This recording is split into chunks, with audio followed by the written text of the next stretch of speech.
is what we call Hater shit. There is no better term.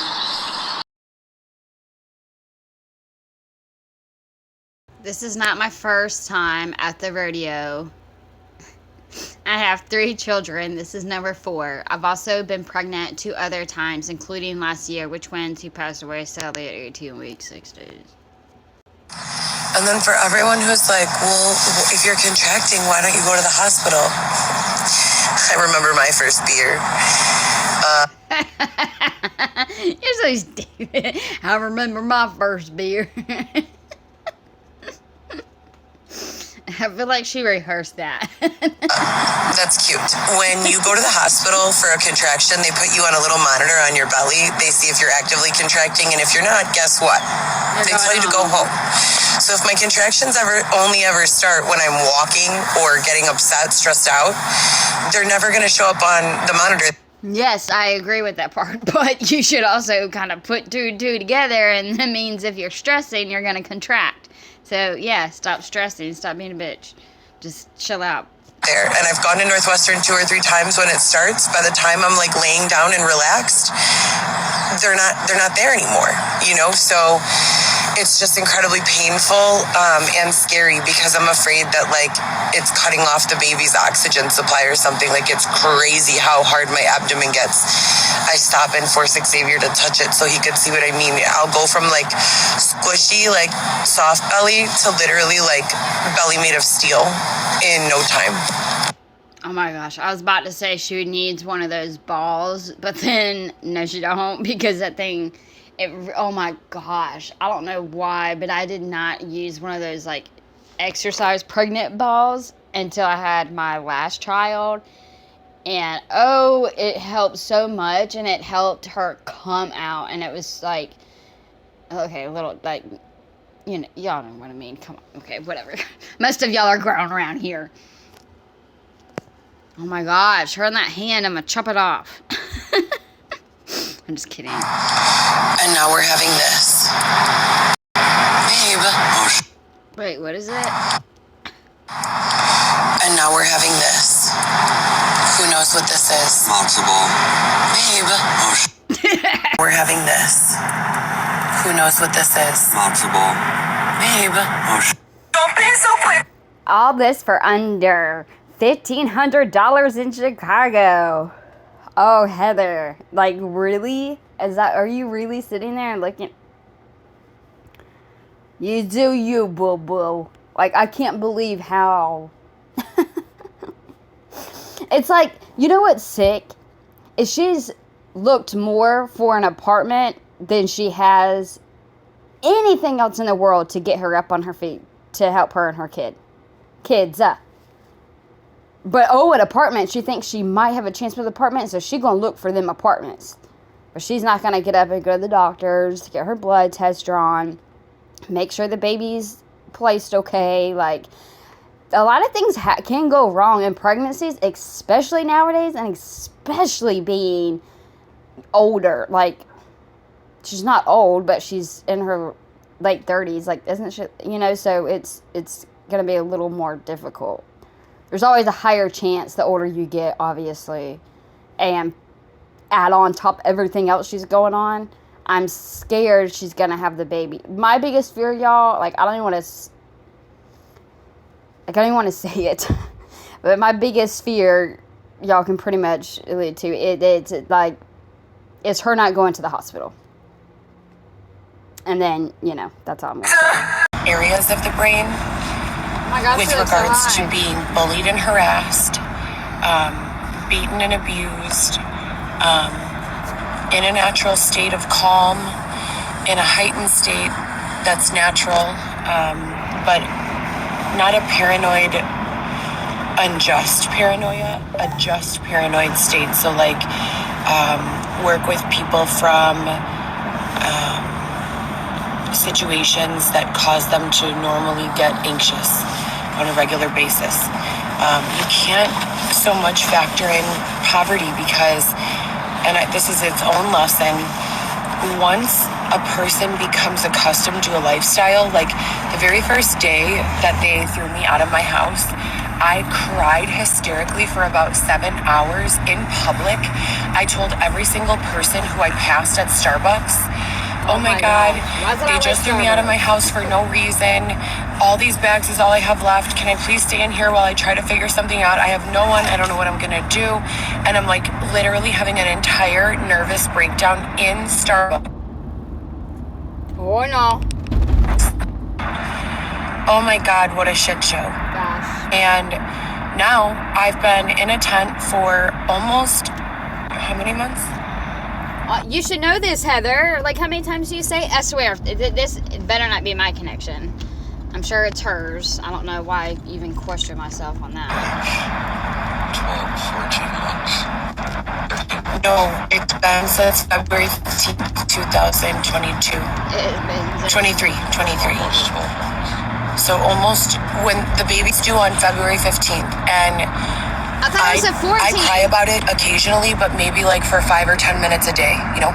Sometimes more than once a day. What? But literally, we get used I to thought it or was forced the to live through. 14th. Am I So for tripping? this study, I say find someone who is typically in a heightened state of anxiety regularly, like 4 to 7 times on their own because of what's going on.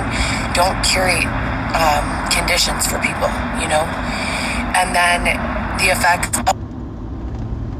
on different organs and et cetera and so forth. And then overall well-being, cortisol, and then do the exact same thing on with oh my gosh, I marijuana. want to look at all of them. Basic flower plant marijuana. Give 2 or 3 inhalations. That's it. And take all the same measurements. Because I don't understand why people say that marijuana is a gateway drug. I think it's clear that marijuana is not the gateway. Marijuana is a cure, but if you abuse it, just like anything else, a medication, a relationship, whatever, it will, You know why they say not that. be as effective. Dum-dum. So I just think that those numbers would be really pertinent to understand. Maybe get someone who already uses marijuana for chronic pain or anxiety, and if they get pregnant during the time, even better. But it would be also interesting to do the same thing on women who are taking pain medications It kind of looks new, like the or top. psychotropic medications during pregnancy. I'm sure studies like this have been completed, but I think that it would be important to complete them again, especially when we're prescribing medicinal marijuana regularly and giving people marijuana cards, but then we're saying, well, not if you're nursing, well, not if you're pregnant, well, what's the solution for this demographic, especially if the doctor is indicating a psychotropic or a pain medication. I am pregnant right now, and I would never take a psychotropic or a pain medication, due to the really, really high risk of passing toxic amounts to your placenta, and then your baby. Marijuana, I don't feel the same about. Marijuana, I feel, is natural. I feel if you have to pass something through rather than a benzo, why wouldn't you choose a marijuana? You know what I mean? A plant. You're not just doing marijuana. But I could be wrong. I don't think I am. And I think that I don't have, brain scans or regular lab work on myself, but I really would like to be a part of a study like this. I think that it would serve a lot of people a great deal of purpose and benefit a significant portion of the population, not just with regards to like Parkinson's disease, but in regards to any chronic pain. And that can be emotional, that can be physical, that can be spiritual. Ideally everyone should be able to handle their pain without the use of medication. But if you have a toothache so bad that the side of your face is throbbing and it's infected, are you going to sit there and use that mantra that people should be able to handle the pain without it? Or are you going to go take the antibiotic and, an anti-inflammatory? Do you want to die of an infection, or do you want to live to see tomorrow? And that is a scale of reference. That's one side of the scale of pain, and then you have the other one where it's like, okay, this won't kill me, but it's incredibly disruptive. or even, more towards the center of like, this hurts so bad that I can't get anything done. I can't even conversate. I can't be effective. I have to take action. So I also wrote a thesis about marijuana use and the correlation to stress, heart disease, and cortisol levels, which are responsible for abdominal fat, increased levels of stress, a difficult time losing weight, even if you are dieting and exercising on point. But I'm going to do a Q&A on Instagram in a little bit, and She's still I was just talking on Instagram and Go Solo about the effectiveness of staging your set. If you are doing any sort of fundraising or public speaking or even a live broadcast, I like to keep my set the tent when I'm living in the tent, because I'm running a personal blog. So I'm speaking truth to my day, and I like that to be authentic in that nature. I could go outside or use a green screen or have a pretty background, but to my personal blog and my journey and everything I've gone through, this is the most effective means of communication, the authenticity, the perspective. So it's something as little as we got donated a bunch of food. Okay, I'm sorry, but I'm not trying to be mean, but why does she look so bad? Like her face, and it's her lip. Does she have a cut on her lip? We got sponsored a few meals. We just woke up. Our sleeping bags are in a, crumble. We have the food remnants all over the tent, or in a bag of garbage on the side, picking it up, removing it, throwing it in the trash can outdoors, fixing the sleeping bags, folding them up, lighting a candle. It's all about the energy and the vibe and how, we're able to communicate. And in a very chaotic and abusive environment, communication is incredibly difficult. Our job in this world is to get rid of that abuse, to expunge, not to expose. What's that word where you take away something's oxygen until it dies out? Exhale? No, you take away someone's oxygen until it dies out, like a fire.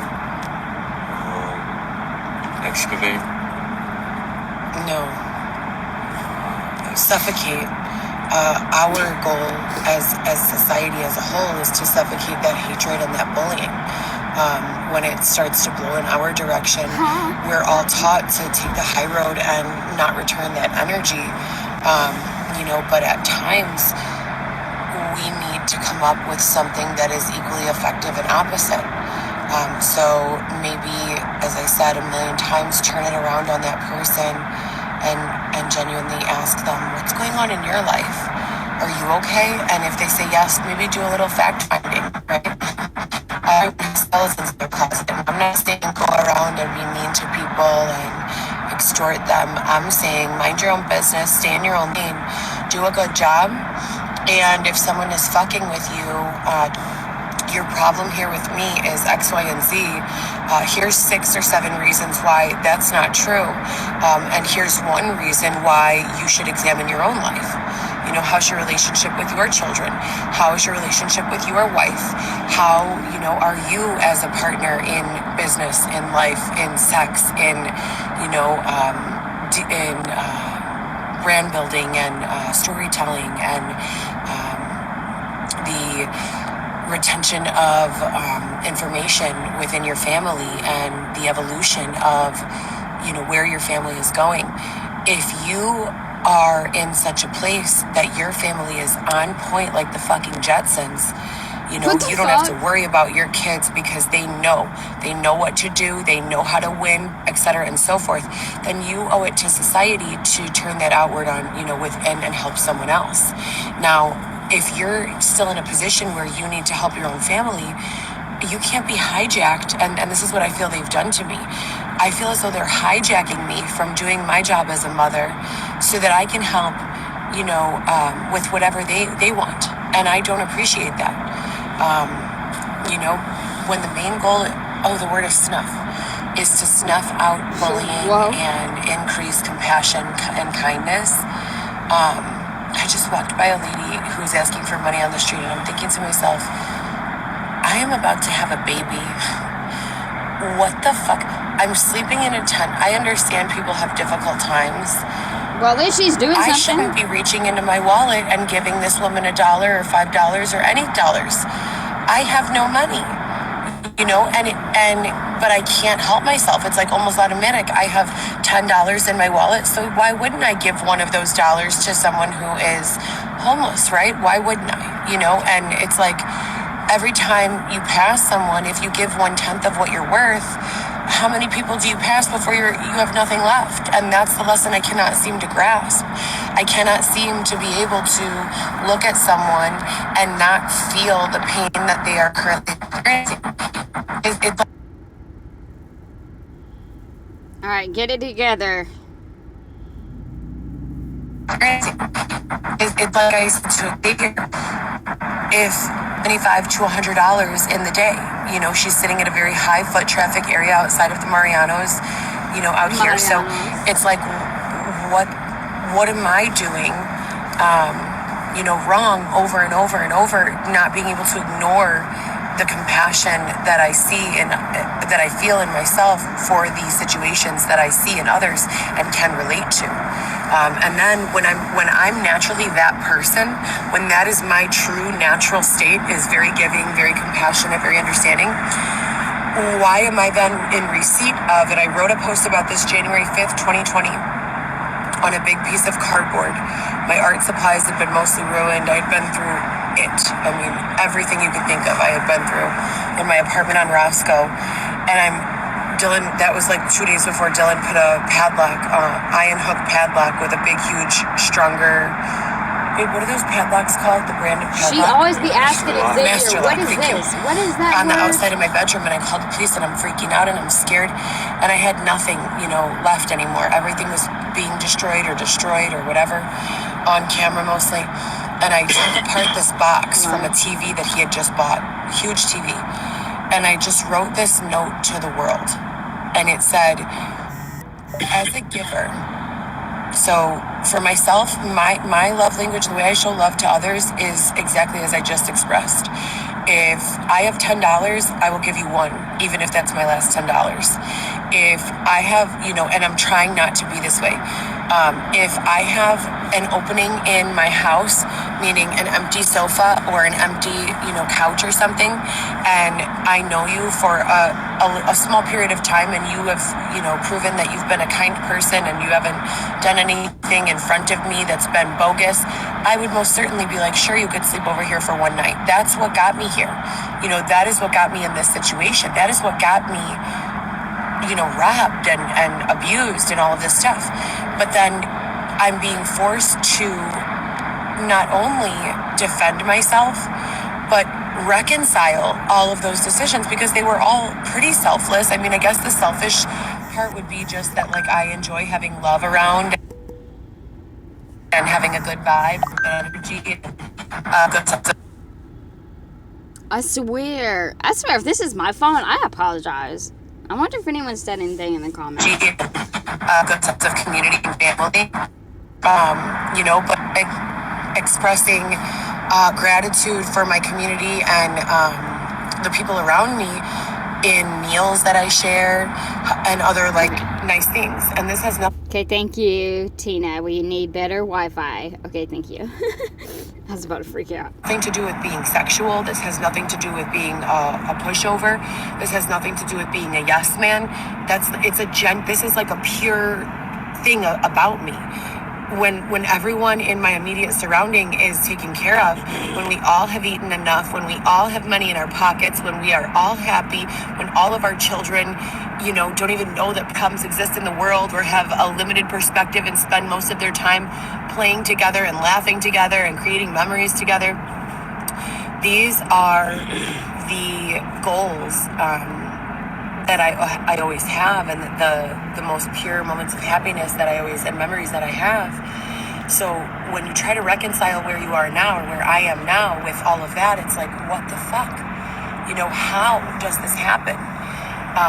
And that's the exact same emotion that I was feeling in January of 2020 when I wrote on that big piece of cardboard, I don't remember the exact verbiage. It was about a paragraph. I was hysterical. I was crying. I was upset for days. I would just cry. Sometimes Dylan would lock me in the house without access to a key to my door and my car. So I parked in the garage, and then I used my garage door opener to open. That's how I would get in the house. And he disconnected the starter on my car one day because he didn't want me to go outside, and didn't leave any groceries in the house. And he wanted to lock me in the bedroom with no groceries or anything, and I'm not one of his single girlfriends that has nothing to do. I was picking up my kids on a regular basis from school. I had primary joint custody. I had a schedule, Were you though? When was this time? Because I'm sorry, I had to butt in because I thought Grandpa was doing all that. So when you think of these things that you go through and then where you were then, how is where I am now any different? I'm still in the same corner, hunched over, looking for some piece of cardboard to write on, to say what the fuck is going on here. And it is so true. The most generous hearts, unfortunately, are needed to make the world not implode on itself, but they need to be protected. And people just don't get that. People don't get that. They just stick their fingers in and rip it open, and before you know it, that's no longer, a food source or a friend or an energy source or a housing option. That's now, a dead person or a dead energy source because you've drained it of every single thing that it has had. I've never asked anyone to give me their last, or even one of 10 that they have, nor would I ever. Maybe there are people who have hidden that they don't have out of pride or whatever, their, own arrogance or whatever, maybe embarrassment, who knows. But I've never been the person to ask for anyone's last. And it's just... Yes, you do. It's 3 years later, you guys, it's 4 years later as of January 2024. And I still have all of those questions, and I have been through hell and back since that time, since the time that I was, in that apartment. And understand that prior to moving into that apartment, I wasn't in a situation of homelessness or, what's that word when people Gee, I was really forgetting that word. I was not couch surfing. Always had my own apartment. So with my children. So it's just very, very difficult to know the depths of reach that I have had. I've contacted local news channels and WGN, Channel 7, Fox 32, NBC5, MTV and BET, and some of the producers and co-producers that overlap networks for shows, and lawyers and police officers and aldermen and lawmakers. What has gone on with me has not gone on silently or quietly, for that matter. So I need to, as I continue to reconcile, find one area to focus on, because it gets to be so much that I become overwhelmed, and I almost begin to disassociate, not in a state of delusion, in a state of trying to make sense of everything. So I'll be sitting in one spot in deep thought, and I'm removed from where I am. Like, I could be in this tent with Xavier, but in my mind, I'm thinking so thoroughly about everything that's going on. I'm in a whole other world. So, that's a major dissociative line that aware of, and that I can pull myself out of. But what's the intention here? If 4 years ago I was telling you guys I'm being abused horrifically and please, make this stop, and now it's 4 years later and you're repeating the exact same thing that you did 4 years ago, how is there no one on the line for that? How is there no one answering for that? YouTube, what's going on? Instagram, what's going on? I would like answers. I can understand a person bullying, one person for a few months or a day and it going unnoticed. We're into year 4, you guys. I know that the AI has got to be much better. And if I'm a 36-year-old woman and I can't trust you platforms to protect me from the same belligerent slanderous, libelous, detrimental rhetoric and abuses that I was experiencing 4 years ago for no reason at all, how can I trust any child or young person to use these platforms safely? I guess I'm not listening. In the name of ethics and morals, I have a hard time saying no to simple things like warmth and food and shelter. Like, these are basic things. But then I find out that... Oh, you have a hard time saying no? That's funny because you say no all the time whenever people try to offer you a freaking hotel room for weeks, a month at a time. That's crazy. My kid's aunt was deported to Mexico. And she's been in this country 20-something years, working, 10 to 12 hours a day in factories, just bought a house, has worked her entire adult life here, has no criminal record, doesn't do anything wrong, goes home, goes to work, goes home, cashes her check, cooks her meals, cleans her house, goes to sleep, and you people have deported her. I'm a natural-born American citizen, and I'm sitting outside in a tent, and then we have 20,000 refugees that are about to be placed for the second time in 4 years. I'm sorry, in 2 years. The second time, 20,000. Do the research. And I have to hear about, that I'm a big, disgusting, fat, ugly bitch. I'm 7 months pregnant, about to have a baby. And then I have to hear this woman is deported. Where is the regulation that works for the people? Where is the regulation that doesn't censor us but protects us from abuse? YouTube is Where is the censoring censorship and the AI integrations? And when will they come in to allow us to use our voice in a way that's healthy and productive and does not destroy the people around us? Where is all of that technology, you guys? Where is that?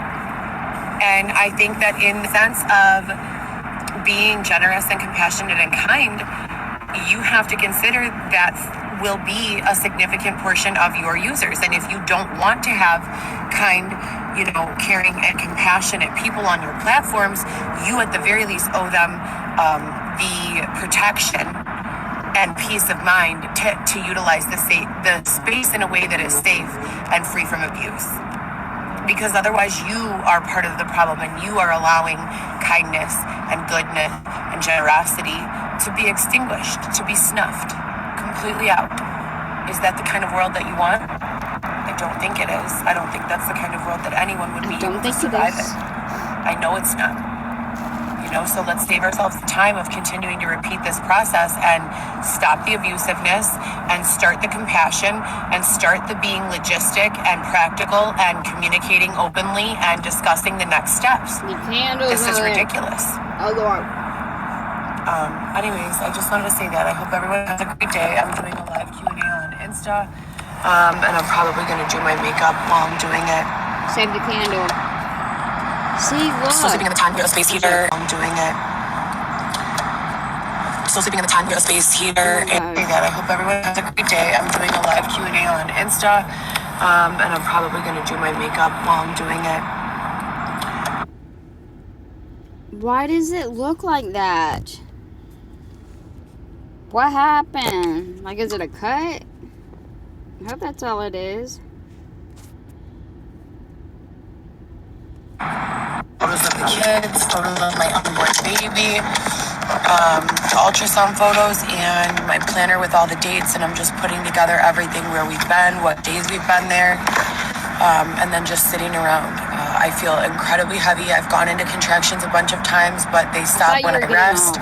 Xavier's been really kind and courteous and helpful and going above and beyond to make sure that my needs are met. I had a really good conversation with my older daughter this morning and with my father yesterday. Very grateful for that, but I terribly miss my younger daughter and my son. I spoke with him yesterday. He's doing well, I assume. You assume? But yeah, you guys, a lot of corruption and just a lot of fucked up shit. I really need help. My family really needs help. I feel like what has happened is we have been targeted and all of our homes have been taken. We've replaced them numerous times, and I don't know, how to find resolution for this. I'm literally still sleeping in a tent at 7.5 months pregnant. So have a great day, you guys.